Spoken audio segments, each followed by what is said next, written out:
യോഹന്നാന്റെ സുവിശേഷം 1-ാം അധ്യായം 12-ാം വാക്യം. യേശുവിനെ കൈക്കൊണ്ട് യേശുവിന്റെ നാമത്തിൽ വിശ്വസിക്കുന്ന ഏവർക്കും ദൈവ മക്കളാകുവാൻ ദൈവം അധികാരം തന്നിരിക്കുന്നു. അധികാരിയുടെ മക്കളാണ് നമ്മൾ. അധികാരപ്പെട്ട മക്കളാണ് നമ്മൾ. അധികാരപ്പെട്ടവന്റെ മക്കൾ അധികാരമുള്ളവരാണ്. ഈ ജന്മം അധികാരത്തോടെ ഞാൻ സ്വീകരിച്ചതാണ്. 2 ശമൂവേലിന്റെ പുസ്തകം 9-ാം അധ്യായം 1 മുതൽ വായിക്കുകയാണ്. അനന്തരം ദാവീദ്, ഞാൻ യോനാഥാന്റെ നിമിത്തം ദയ കാണിക്കേണ്ടതിന് ശൗലിന്റെ കുടുംബത്തിൽ ആരെങ്കിലും ശേഷിച്ചിരിക്കുന്നുവോ എന്ന് അന്വേഷിച്ചു. എന്നാൽ ശൗലിന്റെ ഗൃഹത്തിൽ സീബ എന്നു പേരുള്ള ഒരു ഭൃത്യൻ ഉണ്ടായിരുന്നു. അവനെ ദാവീദിന്റെ അടുക്കൽ വിളിച്ചു വരുത്തി. രാജാവ് അവനോട്, നീ സീബയോ എന്ന് ചോദിച്ചു. അടിയൻ എന്ന് അവൻ പറഞ്ഞു. ഞാൻ ദൈവത്തിന്റെ ദയ കാണിക്കേണ്ടതിനോ ശൗലിന്റെ കുടുംബത്തിൽ ആരെങ്കിലും ഉണ്ടോ എന്ന് രാജാവ് ചോദിച്ചതിന് 2 കാലും മുടന്തായിട്ട യോനാഥാന്റെ ഒരു മകനുണ്ട് എന്ന് സീബ രാജാവിനോട് പറഞ്ഞു. 6 യോനാഥാന്റെ മകൻ മെഫിബോശെത്ത് ദാവീദിന്റെ അടുക്കൽ വന്നു. സാഷ്ടാംഗം വീണു നമസ്കരിച്ചു. ദാവീദ് മെഫിബോശെത്തേ എന്ന് വിളിച്ചതിന് അടിയൻ എന്നവൻ പറഞ്ഞു. ദാവീദ് അവനോട്, ഭയപ്പെടേണ്ട, നിന്റെ അപ്പനായ യോനാഥാന്റെ നിമിത്തം ഞാൻ നിന്നോട് ദയ കാണിച്ചു. നിന്റെ അപ്പനായ ശൗലിന്റെ നിലമൊക്കെയും നിനക്ക് മടക്കിത്തരുന്നു. നീയോ നിത്യം എന്റെ മേശയിൽ ഭക്ഷണം കഴിച്ചുകൊള്ളണം എന്ന് പറഞ്ഞു. അവൻ നമസ്കരിച്ചുകൊണ്ട് ചത്ത നായെ പോലെ ഇരിക്കുന്ന അടിയന് നീ കടാക്ഷിപ്പാൻ അടിയൻ എന്തുള്ളൂ എന്ന് പറഞ്ഞു. 10-ാം വാക്യം. നീയും നിന്റെ പുത്രന്മാരും വേലക്കാരും നിന്റെ യജമാനന് പകരം മകനോ ഭക്ഷിപ്പാൻ ആഹാരം ഉണ്ടാകേണ്ടതാണ്. അവന് വേണ്ടി ആ നിലം കൃഷി ചെയ്ത് അനുഭവം എടുക്കണം. നിന്റെ യജമാനന്റെ മകനായ മെഫിബോശെത്ത് നിത്യം എന്റെ മേശയെങ്കിൽ ഭക്ഷണം കഴിച്ചുകൊള്ളണം. എന്നാൽ സീബയ്ക്ക് 15 പുത്രന്മാരും 20 വേലക്കാരും ഉണ്ടായിരുന്നു. രാജാവായ യജമാനൻ അടിയനോട് കൽപ്പിക്കുന്നതൊക്കെയും അടിയൻ ചെയ്യുമെന്ന് സീബ രാജാവിനോട് പറഞ്ഞു. മെഫിബോശെത്ത് രാജകുമാരന്മാരിൽ ഒരുത്തൻ എന്ന പോലെ ദാവീദിന്റെ മേശെങ്കിൽ ഭക്ഷണം കഴിച്ചു. 13. ഇങ്ങനെ മെഫിബോശെത്ത് യെരൂശലേമിൽ തന്നെ വസിച്ചു. രാജാവിന്റെ മേശയെങ്കിൽ ഭക്ഷണം കഴിച്ചു പോന്നു. അവന് 4 രണ്ടും മുടങ്ങായിരുന്നു. ഈ രാജാവായ ദാവീദിന് ഈ മെഫിബോശെത്തിനെ കൊണ്ട് വല്ല ഗുണമുണ്ട്? രാജ്യത്തിന് എന്തെങ്കിലും ഗുണം വരുമോ? കൊട്ടാരത്തിന് എന്തെങ്കിലും ഗുണമുണ്ടോ? ഹലോ, ദാവീദിന്റെ ഉറ്റ ചങ്ങാതിയായിരുന്നു യോനാഥാൻ.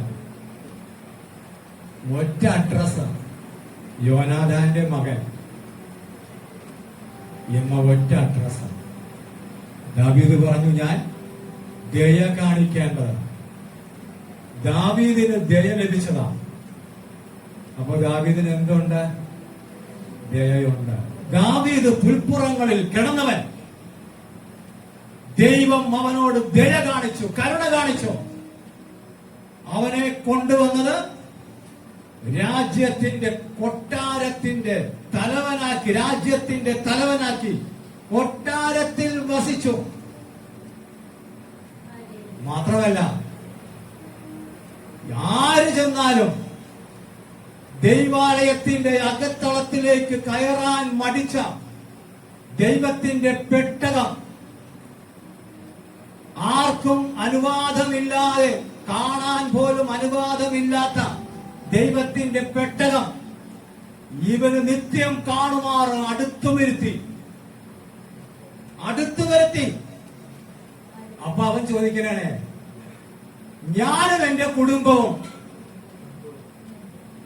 എന്തുള്ളൂ ഇത്രത്തോളം എന്നെ കൊണ്ടുവരുവാൻ? ദാവീദ് പറഞ്ഞു, ഞാനും എന്റെ കുടുംബവും എന്തുള്ളൂ പുൽപ്പുറങ്ങളിൽ കിടന്ന എന്നെ ഇത്രത്തോളം ഉയർത്തിക്കൊണ്ടുവന്ന ഇത്രത്തോളം കൃപയുടെ സിംഹാസനത്തിന്റെ മഹത്വം കാണുവാൻ, അടുത്തിരുത്തുവാൻ ഞാനും എന്റെ കുടുംബവും എന്തുള്ളൂ? പുരോഹിതന്മാർ മാത്രം കണ്ടിരുന്ന ദൈവമഹത്വം കാണുമാറ് ഞാൻ എന്തുള്ളൂ? അങ്ങനെ കൃപ ലഭിച്ചവൻ, ദയ ലഭിച്ചവൻ, അവൻ തന്റെ സുഹൃത്ത്, ജീവിച്ചിരുന്ന കാലത്ത് നല്ല ബന്ധമുണ്ടായിരുന്ന മരിച്ചുപോയ ആ സുഹൃത്തിന്റെ, ശൗലിന്റെ ഗൃഹത്തിന് ആരോടെങ്കിലും ദയ കാണിക്കണമെന്നുള്ള ദയയുടെ മനസ്സ് ദാവീദിന് ദൈവം കൊടുത്തതാ.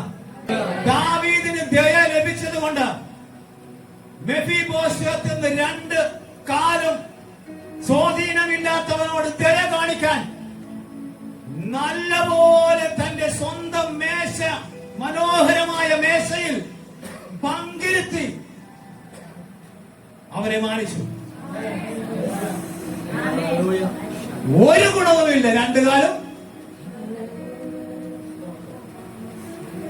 അതുപോലെയല്ലേ നസറായൻ സ്വർഗത്തിന്റെ പിതാവിന്റെ മഹത്വമുള്ള മക്കളായി നമ്മളെ എണ്ണി, ഒരു ഗുണവും ഒരു മണമൊന്നും ഇല്ലാത്ത നമ്മളെ, പുറപ്പുറമ്പിൽ കിടന്ന നമ്മളെ അവന്റെ മേശമേലിരുത്തിയത്. പറഞ്ഞ ഒരു ഗുണവുമില്ല. പക്ഷെ മെഫീബോശത്തിന്റെ കാലുകൾക്ക് സ്വാധീനക്കുറവുള്ള അവന്റെ കൈകൾ, അവന്റെ നാവ് ദാവീദിന്റെ മഹത്വം വർണ്ണിച്ചു. നമ്മുടെ കൈകൾ, നമ്മുടെ കാലുകൾ, നമ്മുടെ നാവ് യേശുവിനെ വർണ്ണിക്കുവാൻ അവന്റെ മേശയിൽ നിന്ന് പാനം ചെയ്ത് ഭക്ഷിച്ച് തൃപ്തിയായി സ്വർഗീയ മേശയ്ക്ക്, സ്വർഗീയ വിളിക്ക് ഓഹരിക്കാനായി നമുക്കും ഇന്ന് പകൽ കർത്താവിന്റെ സ്നേഹം ഓർത്ത് വർണ്ണിച്ച് നന്ദി പറഞ്ഞ് കരനീട്ടാം. ആ മഹത്വം, കർത്താവെ, എന്നെ നിനക്ക് എന്തിനു കൊള്ളാം, എന്നിട്ടും എന്നെ നീ കണ്ടുവല്ലോ, ഞാൻ ജീവിച്ചിരിക്കുന്നുവല്ലോ. ഞാൻ ജീവിച്ചിരിക്കുന്നത് ഞാൻ നിന്നെ കണ്ടതുകൊണ്ടല്ല, നീ എന്നെ കണ്ടതുകൊണ്ടാ. ഞാൻ നിന്നെ കണ്ടതുകൊണ്ടല്ല, നീ എന്നെ കണ്ടതുകൊണ്ടാണ് ദൈവമേ ഞാൻ ജീവിച്ചിരിക്കുന്നത്. നന്ദിയോടെ കരം ഒന്ന് അടിച്ച് ചേർത്ത്